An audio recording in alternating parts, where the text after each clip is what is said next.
Anda menyaksikan Special Report, saya Poppy Zedra. Pemirsa, Gubernur DKI Jakarta akan memberikan update mengenai perkembangan penanganan dari COVID-19.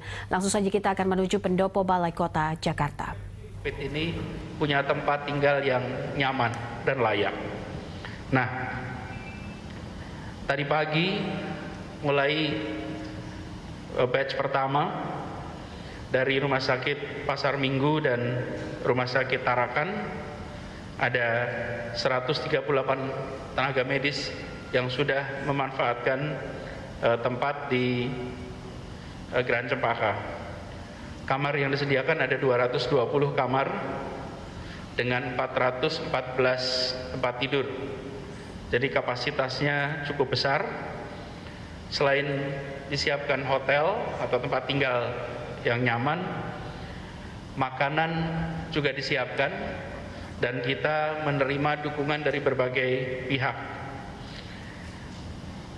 Saya ingin sampaikan bahwa ini akan berlangsung dalam waktu yang bukan sehari dua hari, bukan seminggu dua minggu, mungkin waktunya panjang. Karena itu kita mengharap bahwa langkah yang kita lakukan ini bisa jadi kolaborasi untuk semuanya terlibat. Ada 3 tempat lain yang sedang dalam persiapan, semuanya di bawah Jaktur. Ada 3 hotel atau penginapan yang nanti akan digunakan. Jadi total yang nantinya bisa menampung itu hampir 700 tempat tidur yang akan bisa menampung seluruh tenaga medis dan dokter dan perawat. Nah, saya ingin secara khusus menyampaikan terima kasih kepada Perkumpulan Jasa Boga Indonesia yang ikut berpartisipasi, juga Food Station, lalu Susu Diamond, Bank DKI, kemudian juga ada dukungan dari Dompet Duafa dan Pasar Jaya untuk memiliki chambers disinfeksi. Jadi semua tenaga medis yang datang mengalami proses disinfeksi dulu, baru kemudian masuki fasilitas. Nah, ini dalam rangka memastikan bahwa yang paling depan dapat dukungan yang cukup. Nah, kita berharap mudah-mudahan ini bisa berlangsung dengan baik. Harapannya nanti semua pihak bisa terlibat. Kami nanti berharap banyak tempat-tempat lain yang mau mendukung tenaga medis di dalam mereka menjalankan tugas kemanusiaan yang amat mulia ini. Itu yang terkait dukungan pada tenaga medis. Lalu ada hal lain yang ingin saya garis bawahi, bahwa secara umum di Jakarta suasana jalan raya lengang. Artinya masyarakat makin hari makin menyadari pentingnya untuk tetap berada di rumah. Saya ingin secara khusus menggarisbawahi bahwa ini tidak mungkin bisa dikerjakan hanya pemerintah sendiri. Harus semua pihak dan harus semuanya mau sama-sama. Saya apresiasi pada semua yang memilih untuk tetap berada di rumah ketika bisa dikerjakan pekerjaannya dari rumah. Lalu hal lain, ada kelompok masyarakat yang memiliki risiko yang amat tinggi terhadap COVID-19. Mereka rentan bila terkena, maka risiko fatalitasnya cukup tinggi. Ini adalah misalnya masyarakat lansia, penyandang penyakit-penyakit seperti diabetes, kemudian penyakit asma dan lain-lain. Saya mengajak kepada seluruh masyarakat untuk memperhatikan sekali mereka-mereka yang memiliki kerentanan, untuk dibantu, untuk diringankan. Bagi orang tua jangan sampai bepergian, bagi yang punya risiko karena penyakit bawaan didukung agar dimudahkan tidak harus pergi keluar. Ini harus dikerjakan sama-sama. Jadi kami menyampaikan kepada seluruh masyarakat, kita juga menggerakkan lewat RT, RW, PKK untuk membantu mengidentifikasi masyarakat yang berisiko tinggi agar mereka tidak berkegiatan di luar dan terhindar dari potensi penularan. Itu beberapa hal yang saya rasa perlu kami sampaikan, dan kami berharap nantinya lebih banyak yang akan terlibat mendukung tenaga medis kita, mereka diberikan kesehatan dan bisa menuntaskan. Silakan.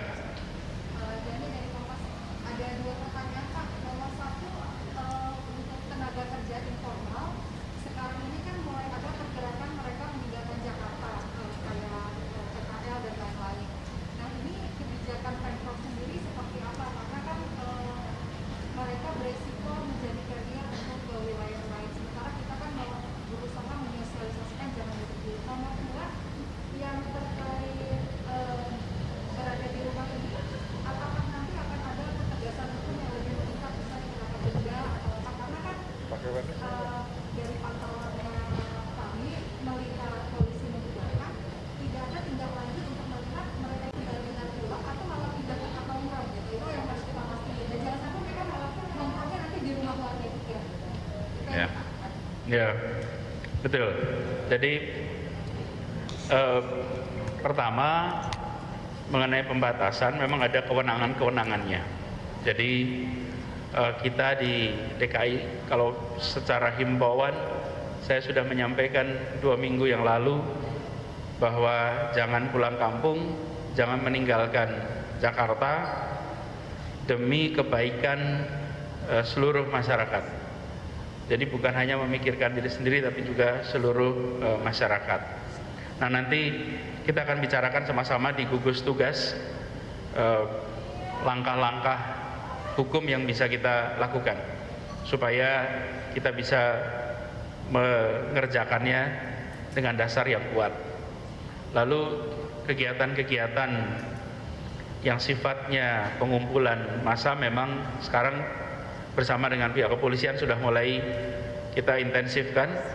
Bahkan beberapa tempat-tempat yang kita tahu di situ ada perkumpulan masyarakat dari banyak negara itu didatangi, diminta untuk mereka tidak melakukan perkumpulan.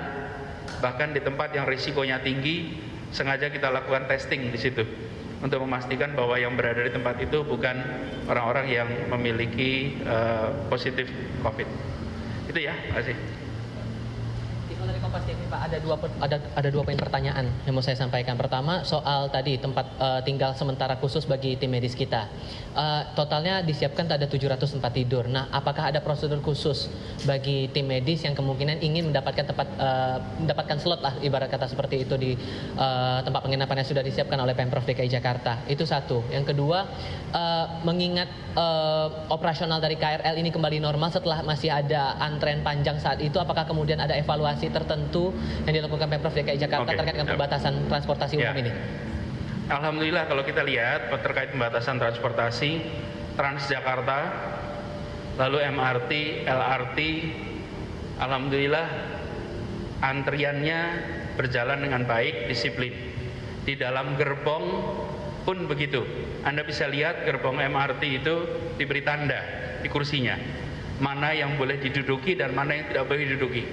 Di Transjakarta juga begitu dibagi.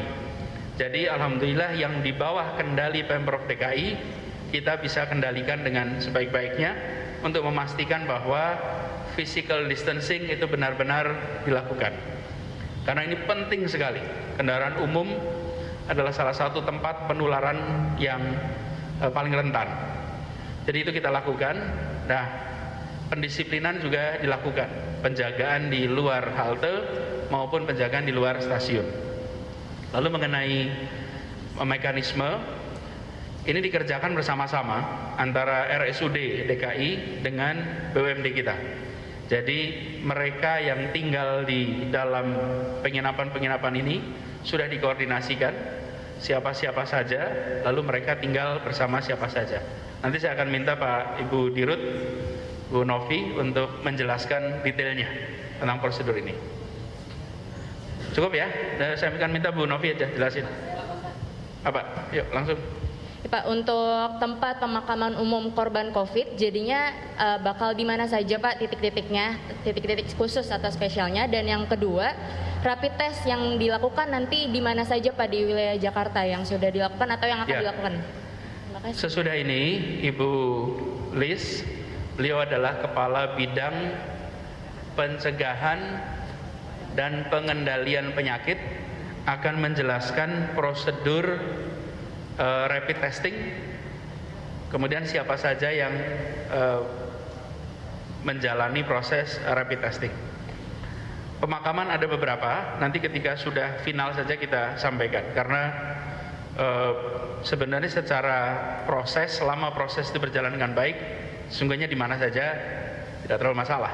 Tapi nanti kita akan sampaikan ada beberapa tempat yang sekarang memang dikonsentrasikan. Gitu ya. Yuk, silakan Bu Novi dulu, habis itu Bu Liz. Silakan. Assalamualaikum. Terima kasih Pak. Untuk persyaratannya adalah tenaga kesehatan tersebut mendapatkan surat pengantar dari rumah sakit dan kemudian berkoordinasi dengan dinas kesehatan Pak. Jadi kita akan ada tahapan Pak. Yang tahap pertama hari ini mulai Pak, untuk di Grand Cempaka Bisnis dari Rumah Sakit RSUD Tarakan dan RSUD Pasar Minggu. Kemudian tahap kedua untuk RSUD yang lain. Mungkin tahap ketiga kita akan buka untuk rumah sakit yang lain Pak, selain RSUD. Ada syarat kesehatan mungkin yang bakal dipenuhi, harus dipenuhi bagi tim medis ini saat bisa ada di tempat tinggal sementara? Sementara tidak, tapi memang kita akan melakukan tes COVID juga untuk karyawan hotel juga Pak, supaya untuk memastikan siapapun yang akan masuk di dalam tidak positif. Ya. Prosedur infeksi dilakukan, jadi dari pintu masuk Pak sampai dia masuk dan keluar, baik untuk tenaga medis akan ada chamber disinfektan, kemudian ada sendiri lagi chamber khusus untuk umum. Jadi kita buat 2 chamber, kemudian mereka masuk, kemudian di kamar Pak, setiap hari begitu mereka check out untuk berangkat lagi ke rumah sakit, kamar kita bersihkan dan selalu semua disemprot dengan disinfektan. Ada batas waktu huni nggak Bu? Tidak ada sampai saat ini Pak. Ya, terima kasih. Terima kasih. Saya mungkin akan menjelaskan tadi pertanyaan terkait rapid test. Jadi sesuai tadi yang disampaikan Pak Gubernur bahwa rapid test ini kita konsentrasikan terlebih dahulu untuk tenaga kesehatan yang sudah melakukan selama ini melakukan pelayanan untuk pasien di rumah sakit atau di puskesmas. Karena kita sudah lihat beberapa waktu itu sudah ada kasus-kasus di mana petugas kesehatan yang tadi menjadi pasien confirm COVID juga. Sehingga melalui pemeriksaan rapid test ini kita harapkan karena pemeriksaannya cepat, maka kita bisa lebih dulu mengetahui bagaimana status antibodi dari petugas kesehatan tersebut. Tentu tidak bisa hanya mengandalkan pemeriksaan rapid test, jadi nanti pada saat pemeriksaan rapid test dilakukan, hasil rapid test yang menunjukkan hasil negatif akan dilakukan pengujian ulang setelah beberapa waktu tertentu. Kemudian untuk hasil rapid test yang positif juga akan dilakukan pemeriksaan dengan swab tenggorok, sehingga kita bisa lebih yakin dan memantau dengan lebih baik petugas kesehatan dari sisi keamanan dan keselamatan kerja mereka. Untuk selain itu rapid test juga digunakan dalam rangka kontak tracing ke masyarakat. Artinya setelah kita mendapatkan informasi pasien terduga baik PDP maupun ODP, itu akan kita tindak lanjut mencari riwayat kontaknya, sehingga kepada kontak pasien tadi yang berstatus juga ODP atau mempunyai kontak erat risiko rendah maupun risiko tinggi, kepada mereka baru kita lakukan rapid test. Jadi kita tentu perlu melakukan rapid test ini secara cermat dan selektif supaya juga kita bisa segera menemukan masyarakat yang perlu dilakukan pemantauan lebih lanjut dan juga lebih cepat untuk mendeteksi. Saya rasa itu. Terima kasih. Paketnya itu berapa banyak paket alat rapid test yang disiapkan dan juga yang sudah terpakai berapa banyak? Rapid test yang kemarin kami terima sejumlah 100.000.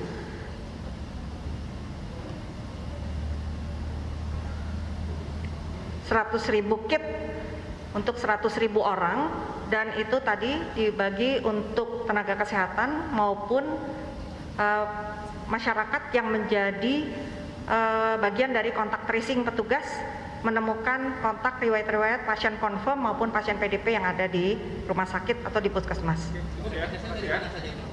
Sudah. Terima kasih.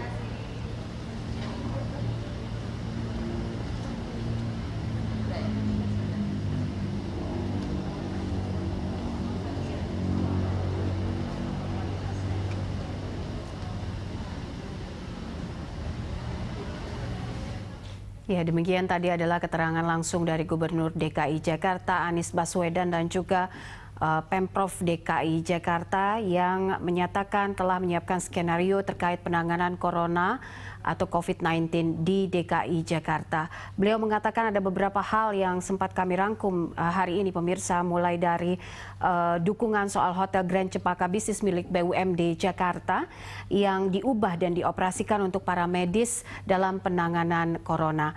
Kemudian juga ada 220 kamar atau 414 tempat tidur yang totalnya nanti juga akan dioperasikan kembali, 3 hotel yang akan kembali disiapkan. Kemudian juga disiapkan sejumlah bus Transjakarta, sekitar 15 bus Transjakarta dan juga 50 bus sekolah yang dioperasikan untuk antar jemput tenaga medis dalam penanganan corona. Kemudian Pemprov saat ini juga masih akan membicarakan lebih lanjut soal pemakaman dan juga untuk petugas kesehatan akan dilakukan beberapa tahapan terkait untuk menerima fasilitas yang sudah disiapkan oleh Pemprov DKI Jakarta. Dalam hal ini Pemprov DKI Jakarta juga meminta bantuan RT RW serta PKK untuk terus mensosialisasikan penanganan dan juga penyebaran terkait COVID-19. Demikian Special Report Berita 1, saya Poppy Zaidra, sampai jumpa.